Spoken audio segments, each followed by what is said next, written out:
شیطان نے لذت رکھی ہے، اللہ اکبر کبیرہ، لیکن جب یہ لذت تو ختم ہو جائے گی، گناہ تمہارے کھاتے میں باقی رہ جائے گا۔ بچنا چاہیے شیطان کی پیروی سے، بچنا چاہیے۔ جو اللہ کی اطاعت کرے گا، جو نبی کی اطاعت اتباع کرے گا، اس کے لیے کیا مزدہ ہے، اس کے لیے کیا خوشخبری ہے، ذرا سنو۔ اللہ فرماتا ہے وَمَن يُطِعِ اللَّهَ وَالرَّسُولَ فَأُولَٰئِكَ مَعَ الَّذِينَ أَنْعَمَ اللَّهُ عَلَيْهِم مِّنَ النَّبِيِّينَ وَالصِّدِّيقِينَ وَالشُّهَدَاءِ وَالصَّالِحِينَ وَحَسُنَ أُولَٰئِكَ رَفِيقًا۔ جو اللہ کی اطاعت کرے گا، نبی کی اتباع کرے گا، شیطان کو لات مارے گا، قیامت کے دن جو ہے وہ تنہا نہیں چھوڑا جائے گا، لاوارث نہیں چھوڑا جائے گا، بلکہ وہ نبیوں کے ساتھ ہوگا، وہ صدیقین کے ساتھ ہوگا، وہ شہیدوں کے ساتھ ہوگا۔ جو ان کے ساتھ ہوگا انشاءاللہ وہ جنت میں بھی ان کے ساتھ جائے۔ صرف 8-10 دن پہلے دلی میں ایک کرول باغ ہے، کرول باغ پہ نا ایک بلڈنگ گری، اس بلڈنگ میں 17 مسلمان شہید ہوئے۔ اندازہ لگائیے، جس میں کہ تقریباً 5-10 مسلمان ضلع رامپور کے تھے، کرول باغ میں 17 مسلمان شہید ہوئے۔ ذرا اندازہ لگائیے، جو کرول باغ میں دلی میں کام کر رہے تھے، کسی بھائی کے دل میں یہ ہوگا کہ میں اپنے بہن کے ہاتھ پیلے کر کے اس کو عزت سے اپنے گھر کی چوکھٹ سے رخصت کر دوں گا، اللہ اکبر کبیرہ۔ کسی بھائی کے دل میں یہ ہوگا کہ میں اپنے ماں باپ کو عمرہ کراؤں گا، میں اپنے ماں باپ کو حج کراؤں گا، لیکن دلی میں ابھی صرف 15 دن پہلے کی نیوز ہے، وہ بلڈنگ 17 مسلمان شہید ہو گئے۔ نہیں معلوم دنیا سے کب چلے جائیں، ہمارا اٹھنے والا قدم کہاں پر ہے۔ ڈوبتا ہوا سورج روزانہ خبریں دیتا ہے کہ ایک دن تم ڈوبنے والے ہو۔ سڑکوں کے کنارے آبادیوں میں قبرستان نظر آتے ہیں کہ ایک دن ہم سب مٹی کا رزق بننے والے ہیں۔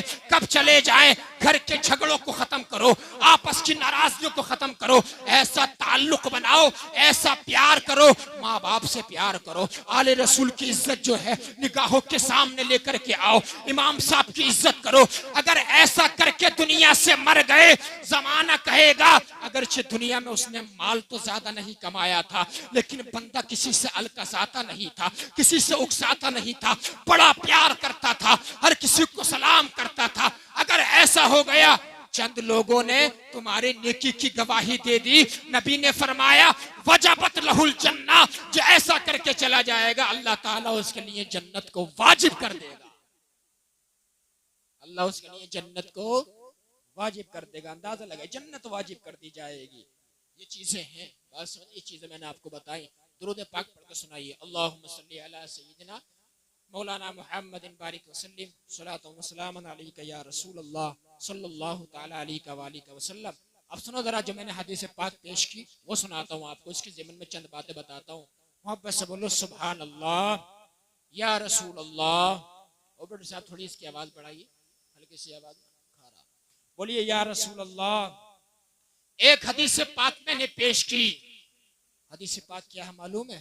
سنا دوں آپ کو، بہت پیاری حدیث پاک ہے۔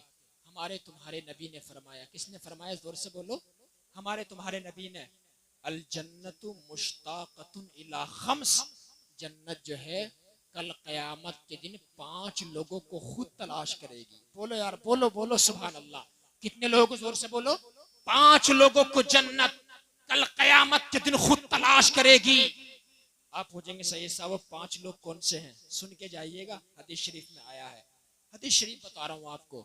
جنت کل قیامت کے دن 5 لوگوں کو تلاش کرے گی۔ ذرا سوچئے گا کہ ان 5 لوگوں میں کے زمرے میں ہمارا بھی شامل شمول ہوتا ہے کہ نہیں ہوتا ہے؟ وہ 5 لوگ کون سے ہیں؟ بعض لوگ تو جنت تو اتنی بڑی چیز ہے، آج لوگ سوچتے ہیں کہ صرف 10 روپے ہم نے مسجد میں دے دیے تو ہم جنت کے ٹھیکیدار بن گئے۔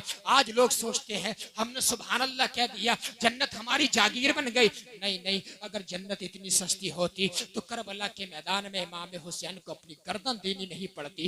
جنت اتنی سستی ہوتی تو علی اکبر کو اپنی جوانی لٹانا نہیں پڑتی۔ جنت اتنی سستی ہوتی تو قاسم بن حسن کو کربلا کی زمین میں اپنا شباب لٹانا نہیں پڑتا۔ پتا چلا جنت وہ چیز ہے جس کے لیے بڑی محنتیں کرنی پڑتی ہے، گدڑیوں میں رہنے کے بعد جو ہے، سوکھے روٹی کھانے کے بعد جو ہے، اپنے نفس کو مارنے کے بعد تب کہیں جنت حاصل کرنا پڑتی ہے۔ اللہ اکبر کبیرہ۔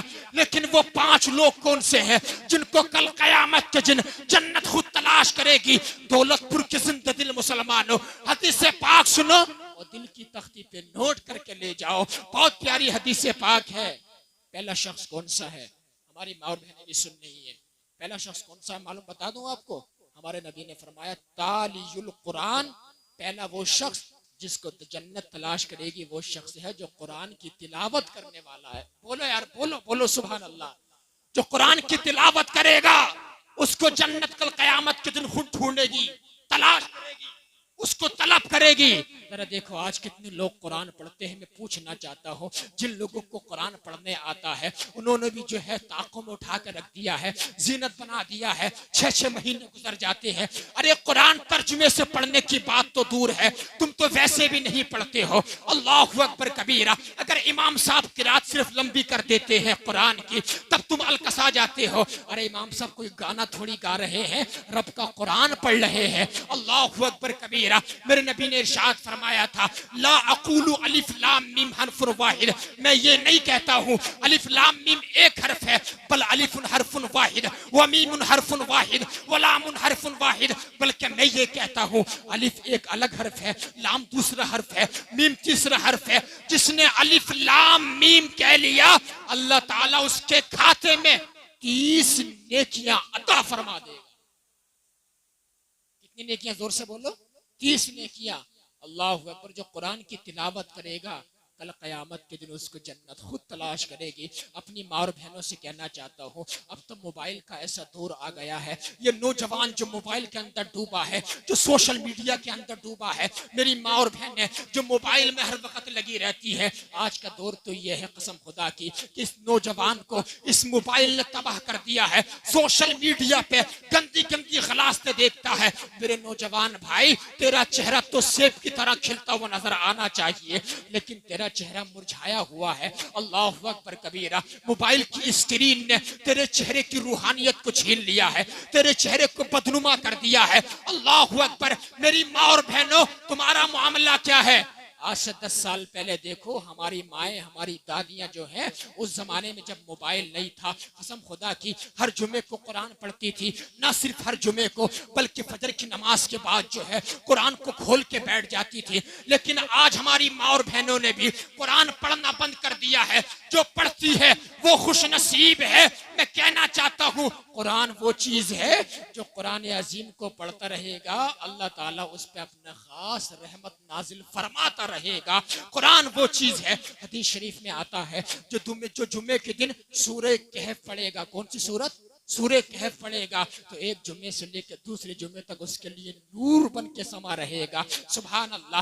جو سورہ یاسین پڑھے گا اس کے لیے کتنی برکتیں ہیں. جو سورہ اخلاص 3 مرتبہ پڑھے گا، جو 3 مرتبہ قل هو اللہ احد پڑھے گا، اللہ تعالیٰ اس کو ایک قرآن کریم پڑھنے کا ثواب عطا فرمائے گا. اندازہ لگائیے جو سورہ مزمل پڑھے گا اللہ اس کی روحانیت میں اضافہ عطا فرما دے گا. اللہ اکبر کبیرہ. جو سورہ بقرہ پڑھے گا، جو سورہ آل عمران کی شروع کی آیتیں پڑھے گا، حدیث شریف میں آتا ہے کہ وہ جو ہے دجال کے فتنے سے بھی محفوظ رہے گا. یہ قرآن کریم کی شان ہے. اللہ اکبر کبیرہ. جو قرآن عظیم کو چھوڑے گا یاد رکھنا یہ امت جتنا قرآن سے دور ہوتی چلی جائے گی اتنی ہی تباہ ہو جائے گی، اتنی ہی برباد ہو جائے گی.